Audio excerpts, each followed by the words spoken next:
The problem with Reform UK, if you haven't worked it out, is that it's a party defined by its adversarial position. It's not defined by what it believes, but by what it doesn't believe. It's not defined by its cohesion, but by its objections. So it comes as no great surprise to me that it seems to have more defections and ejections than any other party per capita.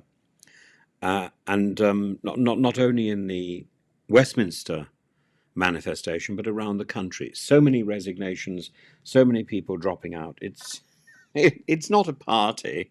It's a waste bin really that needs to be periodically emptied at least once a week. Better than most waste collection services.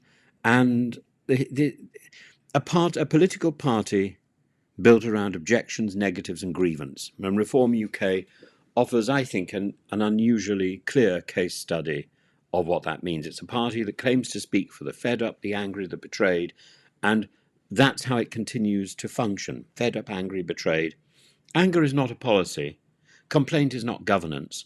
And as we see today with another MP resigning the whip, such parties tend to be consumed by their own contradictions. Reform UK's origin story is rooted in opposition politics. First UKIP, then Brexit, now Reform, and each iteration defined by saying no, no, no. You know, these parties don't last long because there's only so long that you can eke out a monosyllable. No. Farage has redefined himself as a monosyllable. And no to the EU, no to the immigration, no to old parties, no to woke. And this reflex, like some sort of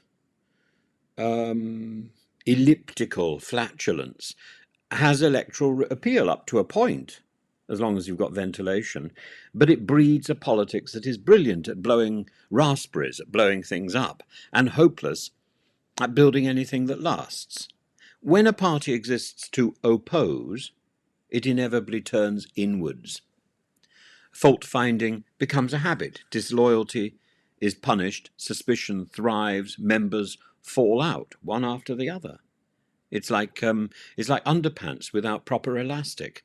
Consider this. Reform UK had 5 MPs when it started. It lost one. It got another. It had two have now lost the whip. That's an extraordinary attrition rate, a resignation or suspension for nearly half the parliamentary party within a year. By any objective measure, it's the highest rate of resignations per head in modern British politics. Today it's James McMurdoch, under investigation after reports he took 70,000 in COVID-era loans for companies that may or may not have qualified for that. He denies wrongdoing, but as a precaution, I'm not shallow, he's given up the whip. It's telling that Reform's own chief whip, Lee Anderson, described Murdoch as having removed the whip from himself. That odd phrasing reveals the state of discipline in the party. It's also not the first. Earlier this year, Rupert Rob Arthur Lowe lost the whip over alleged threats of violence against his party chair. He denied the allegations and faced no criminal charges, but the damage was done. He now sits as a backbench independent and is setting up his own group. So within months of winning seats, Reform UK has splintered into multiple camps, complete with rival breakaway movements and angry denunciations.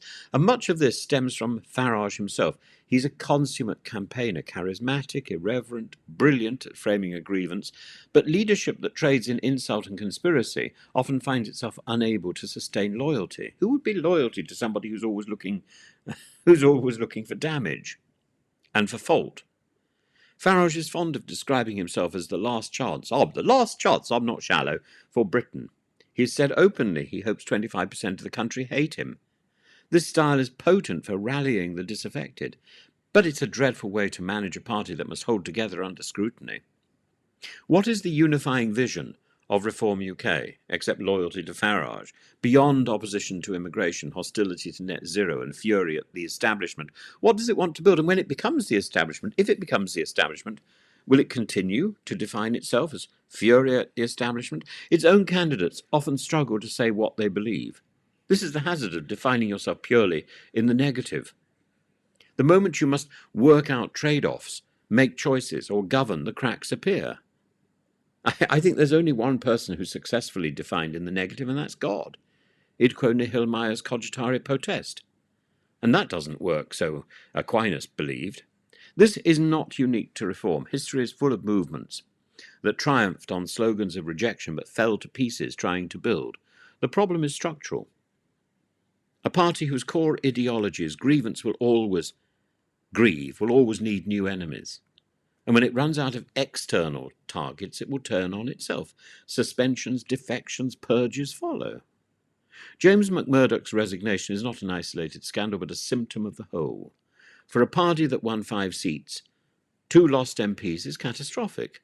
Reform UK is proving in record time that a party of permanent opposition cannot forge a cohesive, constructive whole. Well, it can make a whole, but it makes a hole in the bottom of the boat. It can make a noise, it can shape debate, but it cannot govern. It can only sink. And for voters, that is the question. Do you want a party that can win an argument or one that can run a country? So I hope our politics can prove beyond perpetual negativity, that they are something, that they have something worthy of trust, complexity, and above all responsibility. But I don't think Reform UK is going to be one of those.